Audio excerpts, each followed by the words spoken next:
as I mentioned, this is the third of 5 in our biocuration series, a series that's in response to a survey that Elixir ran a couple of years ago to identify training gaps in biocuration. The topics that we have been running there on programming skills, text mining for biocuration have happened already. So I'll add a link to the chat in just a moment so that you can find those recordings if you would like. And then obviously today we're going to be talking about ontologies and following up over the next 2 weeks with sensitive data and biocuration in industry. All of these recordings are going to be added to a collection of e-learning around biocuration that we're going to be producing over the next month. As I mentioned, these 2 previous webinars are available now for you to watch whenever you like. And as I mentioned, I will drop that link into the chat in just a moment. Okay, so on to today.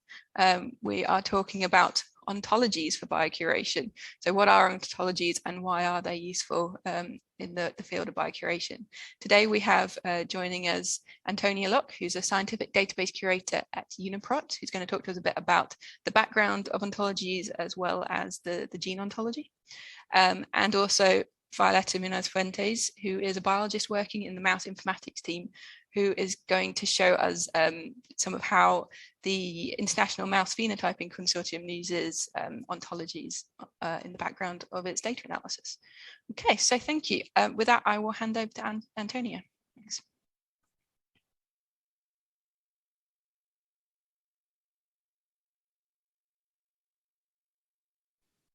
Hi, sorry, trying to find the unmute button.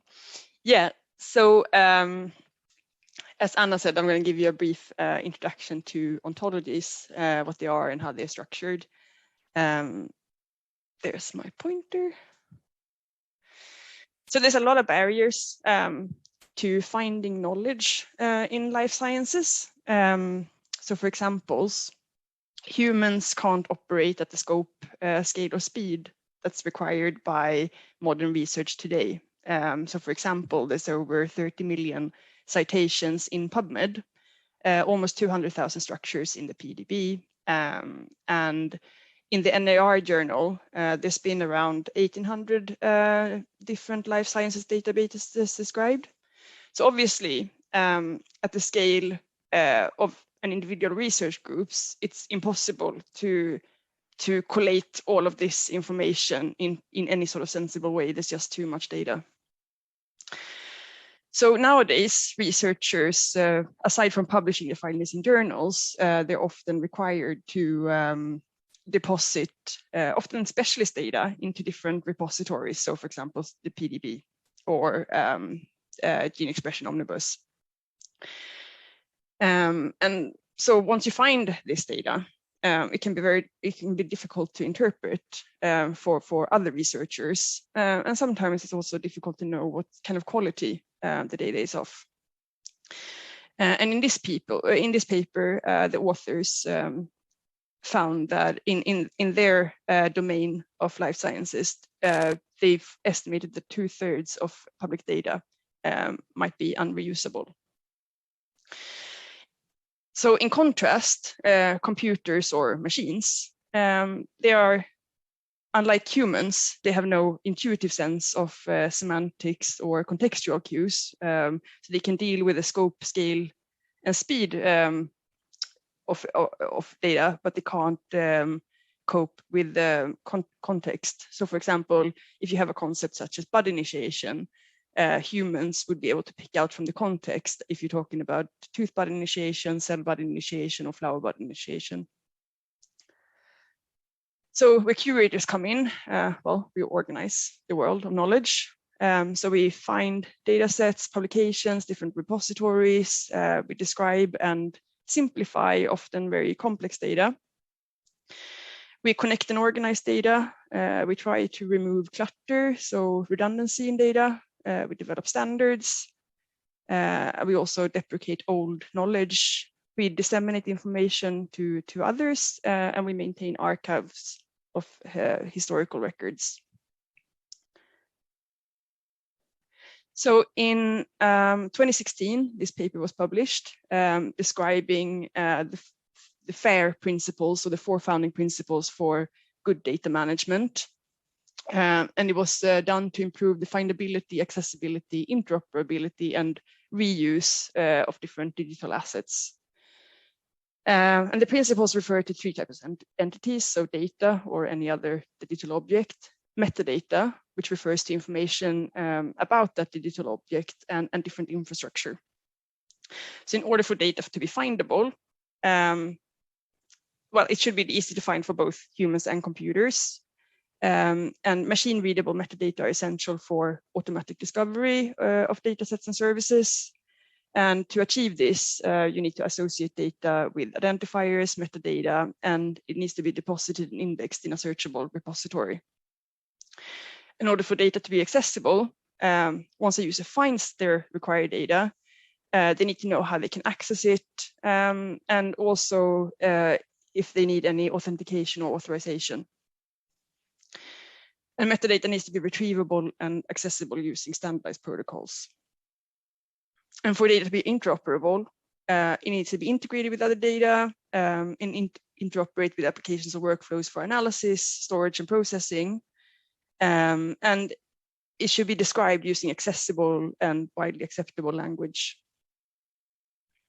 So the ultimate goal of FAIR is to optimize the reuse of data. And metadata needs to be well described so it can be replicated or combined in different settings, and the data provenance needs to be clear and usage license need to be clear as well. So often, when we describe biological data, curators tend to try and use controlled vocabularies and ontologies rather than free text. Free text, again, tends to be good for people, but not so much for computers. So what are these? So a controlled vocabulary will contain fixed terms to describe concepts in a domain, and that allows for indexing and retrieval, avoids ambiguity in natural languages, but it's essentially a flat list of terms, so it's more like a dictionary. Whereas in ontology, they use controlled vocabularies, but the terms are related to each other in a structured and computable format. And ontologies will consist of different parts. So there's classes, which are sometimes known as entities or terms. There's metadata associated with them, there's relationships between them, and then you have different file formats and statements, logical statements. So I'm going to use the Gene Ontology throughout this talk as an example, primarily. And the Gene Ontology is probably the most famous biontology. And it aims to capture biological knowledge and describe different attributes of gene products, which are proteins or non-coding RNAs. And it aims to do so in a species-agnostic manner and in a language that's interpretable by both humans and machines. So it describes these three different domains called molecular functions, which are single-step tasks, so different enzymes, for example. There's one ontology for biological processes, which are like a series of events, like the citric acid cycle, or where processes and functions take part, so different cellular components. And Go only covers normal biological phenomena, not pathological processes, so no diseases. So the basic unit within an ontology are classes, which are things that exist in a domain. So for example, in the Gene Ontology, endocytosis. In a chemical ontology, you might find a term such as hydrogen peroxide, or in a disease ontology, Fragile X syndrome. And these classes should be associated with stable and semantics-free identifiers to promote stability, even though term or class names might change, or the definition of the names might change. These stable identifiers should always point to the same thing. But they might be merged, and then alternate IDs are maintained as secondary identifiers, and they could also be obsoleted. And usually when you obsolete a term, you don't use it for further annotation, but it still stays in the ontology for historical records so that people can look it up. And there might be, and this term, obsolete terms might contain metadata that point to alternative terms that should be used instead. So for example, the term pathogenesis was obsoleted in Go because it describes the interaction between two organisms under specific conditions rather than a real natural process. And in these obsolete terms, there's some suggestions for what terms you could use instead. So for example, modulation by symbiont of host process. So metadata is information that are associated with classes. So one very important part of the metadata is the term definition. So you have a textual definition, which is aimed at humans, and a logical definition that it's aimed at computers. So for example, the human textual definition might define glycoprotein biosynthesis as a biological process that results in the formation of a glycoprotein. And a glycoprotein is a protein that includes at least one glycosylated residue. Whereas in the logical definition, glycoprotein biosynthesis is equivalent to biosynthesis, which has output some glycoprotein. And as curators, it's worth pointing out that we always annotate to the term definition, not the term name, because the term definition should state exactly what the term encompasses, whereas the term name, people might interpret that differently, the start and end of a process. So it needs to be, you need to annotate to the definition. And good definitions are really important because it promotes inter-curator annotation agreements. So we all mean the same by the same term, which I just alluded to. And it facilitates integration because it allows non-experts and experts to understand unfamiliar terms and enable them to use terms from external ontologies. And it allows ontology developers to use assisting tools such as reasoners, which I will mention a little bit more about later. And secondary IDs is another type of metadata that's associated with a term. So you might get that from term merges. You can also find obsolescence flags, synonyms, cross-references to alternative databases, and so on. So for example, in Go, we cross-reference EC and REA for reactions. And we also link to publications supporting the existence of a class. This is just two examples of two terms and some of the metadata that's associated with it. So synonyms, definition, perhaps a comment, and so on. So comments, for examples of the intended usage of a term. So within the ontology, as I mentioned, there are relationships. So classes are arranged in a hierarchy. So from more general terms in the ontology, so this is the root node in the biological process ontology, so the highest level term, and it goes down to more specific terms, which provide structure to the ontology. And this is really important, the fact that different terms are linked to each other in a hierarchy, because it can enable us to, it enables transitive inheritance of annotations, which means that if you annotate a thing, or for example, in the case of gene ontology, if you annotate the protein to a very specific term, the protein will also inherit all these more general terms. And this is possible because the path from a term back to the root node must be biologically accurate, or you have to revise your ontology. So if you asserted a protein is involved in vesicle mediated transport, it has to be involved in transport, and it has to be involved in localization. So different relationships exist, and they link together terms in ontology. And you can have a very simple ontology, which takes on this sort of tree structure, where one parent may have many children, but each child only has one parent term or more general term. So a child is a more specific term and a parent is a more general term.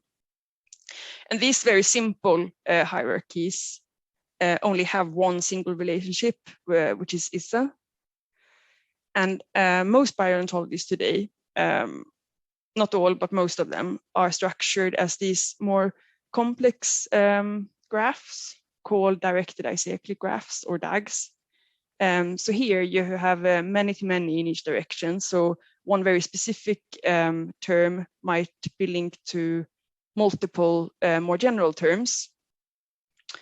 And you can get more than one type of relationships. There's more than ISA relationships, but no circles are allowed.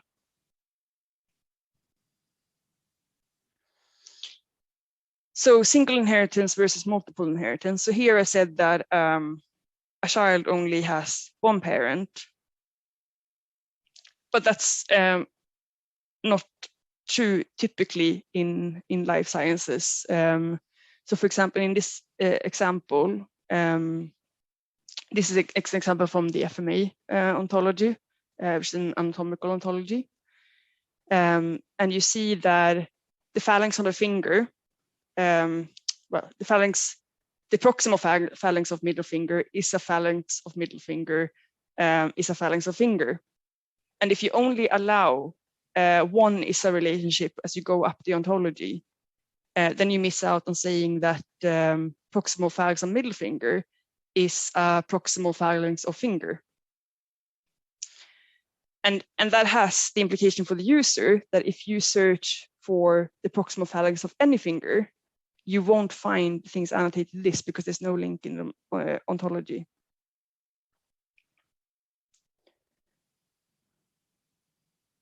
So having all these multiple relationships in the ontology is really important. And we have a lot of different relationships. I've already mentioned ISA, and that just means that something is an instance of something else. So for example, a Volvo is a car, or the mitochondrion is an organelle. Part of specifies when something, well, as it implies, is part of something else. So for example, a wheel is part of a car, but a wheel is not a car. So it's different from the ISA relationship. Or the mitochondrial lumen is part of the mitochondrion.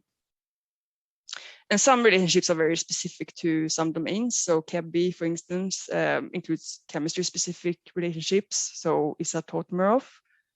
Or in anatomical ontology, you might find things like has location or develops from. And I mentioned transitivity before. So if you have a term where you have A relation B and B relation C, then A relation C. So that was the vesicle-mediated transport example. So vesicle-mediated transport, is a localization. But you might have other instances where you have A is only B if B has some sort of relationship to A. So here's an example again, just showing how things might be related to each other in various ways. So vesicle-mediated transport has a lot of different parts. So vesicle fusion is part of, so in blue, it shows the part of relationship. So vesicle fusion is part of vesicle-mediated transport. So is vesicle docking and vesicle uncoating.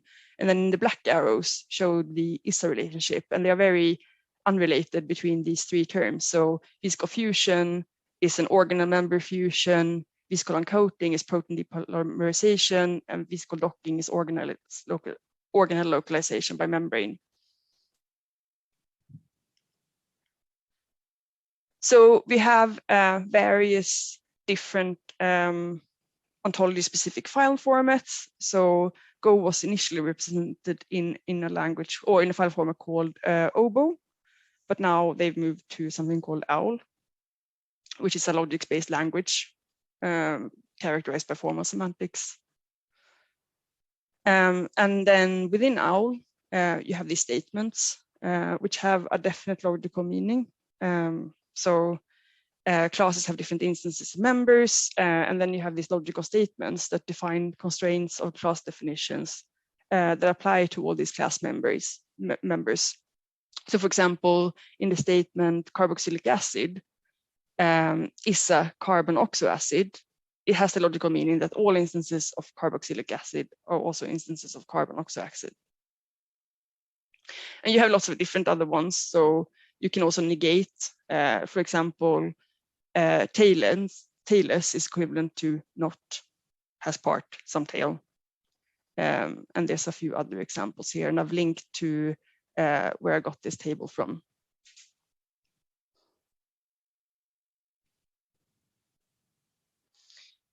So there's various different tools used in the development of ontology. For example, OBEdit, which is the only one I've really tried using. I'm not an ontology editor. I apply ontologies instead as a curator. Or Protégé, which I think they all use now. And ontology editing comprise, well, you have the editing interface. You have a reasoner, which is run to check for errors in your logical definitions. And you might have some support for ontology visualization or for metadata searching and so on. And there's different ways that ontologies can be browsed. So many different ontologies will have their own browsing interfaces that are specific to the ontology. So for example, Mondo, here's a link to their browser. I think that these slides will be made available after the talk. So if you can get the links from there. And the Go, there's two main browsers for Go. So there's QuickGo and AmaGo. I really like QuickGo for viewing the ontology. They have this really handy little ontology ancestor view thing. So you can put terms in your basket and then see how they are related in the ontology and what relationships exist between different terms, which is really handy when you're annotating. And there's also different generic browsers where you can view multiple different ontologies as well. So for example, there's the OLS or Ontology Lookup service, which is an EBI service, which is a repository for many different biomedical ontologies. And they also provide access to some tools, which are pretty cool, like Summa, that you can use to map different terms. So if you input terms or text, you can map them to different ontologies. There's also Ontology or the NCBI bioportal. So when we annotate typically very specifically, as specifically as we can. But there's also sometimes there's a case for making very more general versions of an ontology, and that's referred to as making subsets or to slim your ontology. So you typically select a set of high-level terms from your ontology, which sort of provide a coarse-grained overview of your detailed annotation. And this is also another thing that's possible because you have this transitive inheritance of terms. So in terms of Go, it's useful for visualizing broad annotation categories for a gene list or for your entire genome. So here's some use cases. So you might create a whole genome slim to summarize an organism's biology and use this as a resource to plan curation because you can see what you haven't annotated, for example, or in terms of research, what's not been characterized. And in these slims, you want to make it biological relevant and reduce redundancy, and your coverage needs to be very good. And you can also make slims to provide a single view gene overview, such as in this ribbon view here, which indicates different branches of Go that are applicable to a gene. And you might have come across people using slimming to view results of enrichment analysis. So in this example, the authors compared differentially expressed genes in different conditions. And I'm showing the genes that were downregulated, or the go terms that they got in their enrichment that were downregulated in hydrogen peroxide. So you can see that they're displaying these 10 different go terms, RNA processing, ribosome biogenesis, and so on. And they sound very similar. And if we put them into QuickGo, into this ancestor view, these 10 different terms that they found that were downregulated in hydrogen peroxide, you can see that they're all, well, most of them are kind of connected in various ways. So maturation of these RNAs are all RNA processing and so on. And that's part of ribosomal subunit biogenesis and so on. So we can take the knowledge that we get from looking at the structure of the ontology and slim down this list of 10 terms into just 2 terms.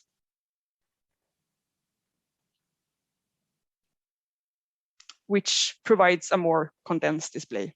That wasn't the point of how they showed it here, but if you wanted to condense your enrichment results, slimming is the way to do it. And this is just another example, which was deletion mutant phenotype screen. So they deleted all the genes in this organism's genome, and then they mapped, they did an enrichment for them to see what they had in common. So they found that, for example, if you had a spore phenotype, then the proteins with this, the deletion mutants with this phenotype, they were annotated to translation, for instance. And here I've just put some further reading and resources links. So if you want to explore this further, we've been talking about. Thank you. And now over to Violetta. Thank you, Antonia. That was great. We'll share my screen.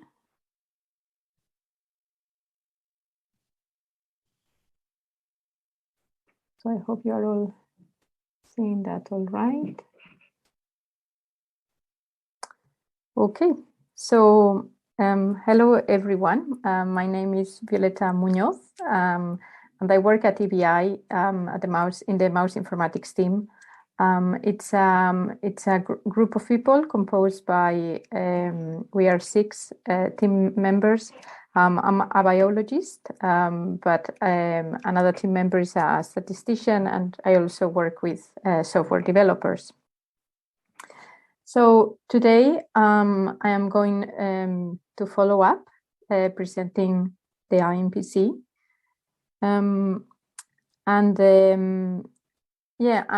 We will show also how the Mammalian Phenotype Ontology is used to characterize mouse phenotypes, and I hope to show how it is useful to propose mouse models for human disease.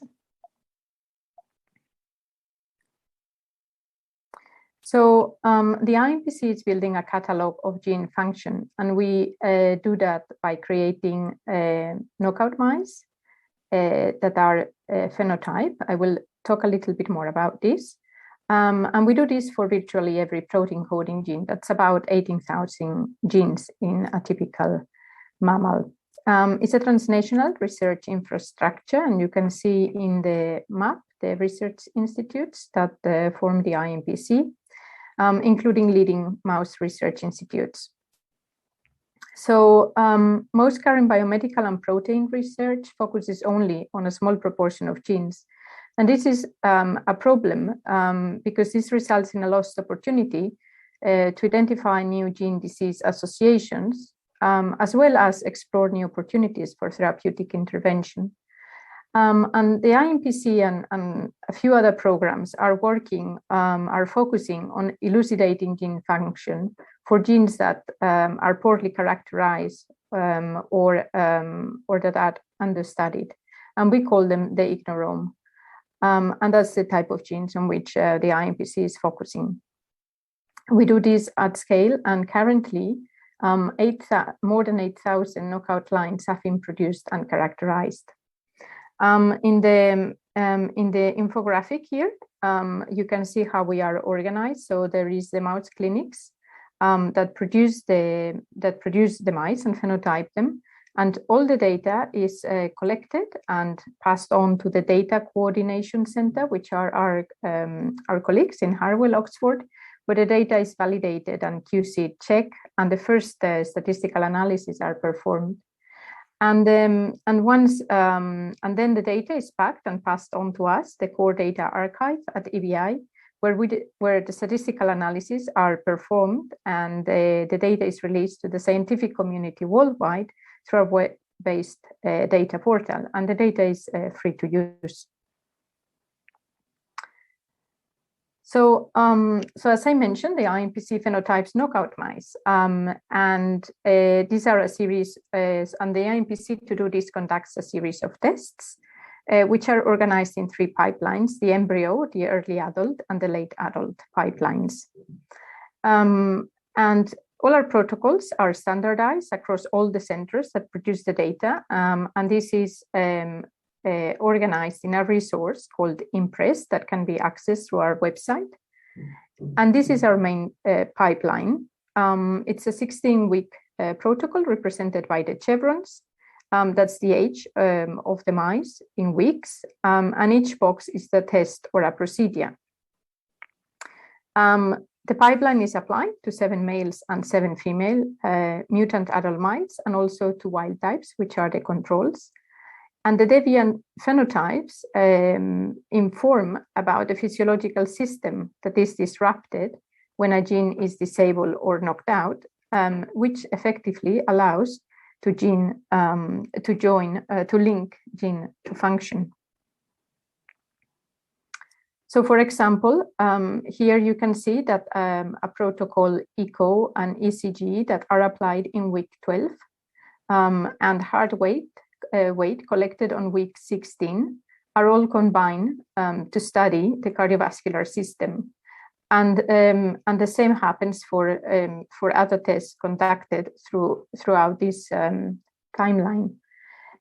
So the tests are comprehensive and they cover multiple physiological systems, and as I show, we can group them to learn about a particular physiological system. And then this is represented by icons in the gene page of the website, as you can see here. So orange means that the mutants deviate from the controls. So there is a significant difference between the mutants and the controls that obviously we attribute to the gene that has been knocked out.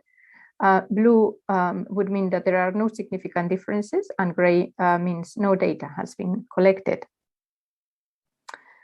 So the phenotypes are annotated using ontologies. So we have the protocols in Impress that describe exactly how the test is conducted. We have the list of parameters, the data we are collecting. Then is the actual data on the mutants and the controls. And then a statistical analysis is performed to determine whether there are significant differences between mutants and controls. And for example, in this case, we are looking at circulating cholesterol level. And this can be, and when there are differences between mutants and controls, this can be annotated as abnormal, decrease, or increase circulating cholesterol level.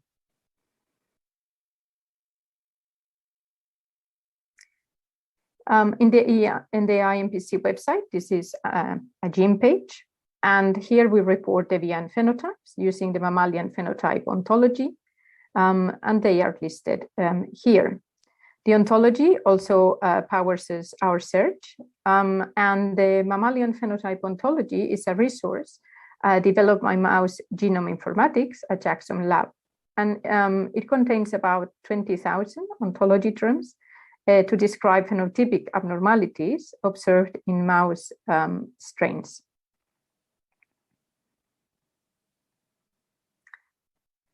And the IMPC uses ontologies to establish gene-disease associations, as well as to store the data and to communicate it to the users. So each mouse strain can be viewed as a collection of phenotypes using the Mammal Phenotype Ontology, which is what you would see on the right part of this figure. And a patient can be described using the Human Phenotype Ontology.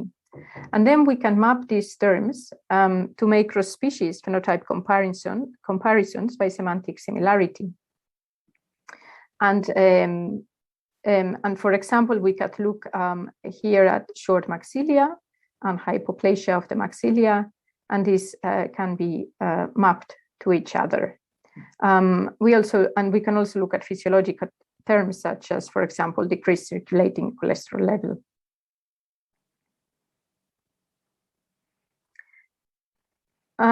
So this is also the gene page in our website.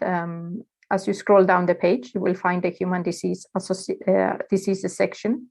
And here you can see a list of human disease potentially caused by mutations in this gene. In this particular case, it's CYP2. In this column, you can see the matching phenotypes, the mapping between the Mammal Phenotype Ontology and Human Phenotype Ontology. So we've used this strategy in a number of studies, and this was exemplified in a paper focusing on the phenotypes of IMPC knockouts for 3,328 genes. You can see the references here below the figures. If you are interested, when you get the slides, you can have a look at these papers. And in this first study, I'm going to talk about there was the semantic phenotype overlap of mouse strains and human diseases allowed to propose 360 disease models. For many of these, there were no animal models available until then. It's also possible to combine this data with other resources, such as the Mouse Genome Informatics database or human essentiality screens, which increase the power to identify genes associated with disease. And in this example, we combine human and mouse essentiality screens, and we found that the gene category was enriched for genes associated with developmental disorders, which allowed to propose 163 genes as novel candidates for developmental disorders. And my last example is about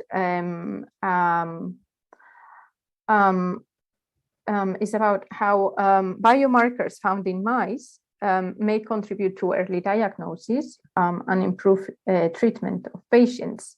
And this particular example involves a gene called TANK2, for which 20 patients with neurodevelopmental disorder syndrome were found to have mutations in this gene. Some were de novo and some were inherited. And by studying an IMPC mouse with loss of function for TANK2, a series of biomarkers were proposed indicating liver dysfunction. These biomarkers are novel, but are also easily accessible in patients. And the implications are early diagnosis and early treatment, which is obviously highly beneficial for those patients. So to conclude, the IMPC is phenotyping knockout mouse in a high throughput manner, revealing thousands of new gene phenotype associations. And we are also connecting clinical phenotype data with mouse phenotypes, and all of this is powered by ontologies. The project is ongoing, so we are constantly adding new data to our resource. And you can visit our website or follow us on Twitter to learn more. And there's also an online training course available for you to get some guidance on how to use our resource. We are currently celebrating our 10th year anniversary. So you can go on to the website to know about the series of seminars we are organizing. And to finish, just thank all the institutes and the enormous team of people supporting this project. I don't have a listing of all the funding, but the main ones, and the informatics is funded by the NIH. Thank you very much for being here today and your interest. Thank you very much to both Antonia and Violetta for their interesting presentations. So if you do have any questions, could you pop those into the Q&A box in Zoom, and we can have a chat through those. In the meantime, I just wanted to highlight that we do have 2 more webinars left in this series. So next week we have a webinar on sensitive data. So that's looking at things like patient data. And then to finish this 5-part series, we will be looking at biocuration in industry. So we've talked a lot so far in the series about publicly available data resources. So you'll get to hear a bit about how biocuration works and what kind of roles there are within industry.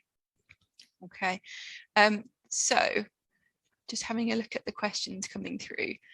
There's one, Violetta, that is saying that you're obviously the IMPC is looking at finding gene disease associations and looking at mouse in relation to human, and they're asking, are you also getting opposing data? So where you see something's happening in mouse that's definitely not happening in human. Yes, so that's possible, that happens. We are focusing obviously on the relationships that are a match. I should say that the IMPC is focusing on very strong associations. So it's so obviously it's possible we cannot recapitulate all the phenotypes we see in a patient. But actually the phenoreplication is quite high for the cases in which you know, we are particularly sure there is a causal relationship. So so yes, it's possible. So and also it's complicated obviously when we have comorbidities and complex diseases. Where we may obviously there are even differences among patients, so these differences obviously can also be observed in mice. There's also instances, for example, of incomplete penetrance.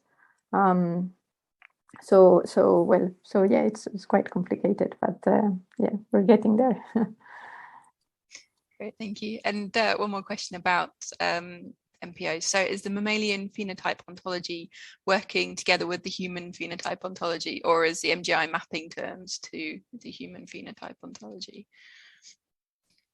So there is an initiative called the Monarch Initiative, which are working on the mappings between HPO and MPO and doing all the annotations using the HPO ontology. Great, thank you. And I think I can see Antonia's been typing lots of answers to questions in the background throughout Violetta's presentation. But just to follow up on one question out loud so everyone can hear the answer, Antonia. You had a question about what if someone uses an obsolete term? So you mentioned a bit about obsolete terms in your presentation. How does that work? Can they be used, or will it just not work for anybody?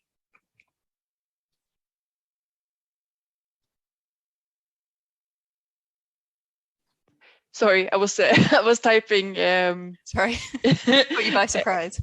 No, yeah, I was typing with Raminder about his wheat genome. Yeah, so for Go, we can't annotate obsoleted terms. It's not allowed in the tools that we use. And when someone has annotated to terms that have been obsoleted, we're all alerted to go in and change the terms. But that obviously poses problems when you have, especially for Go, you have a problem with many different, all these data aggregation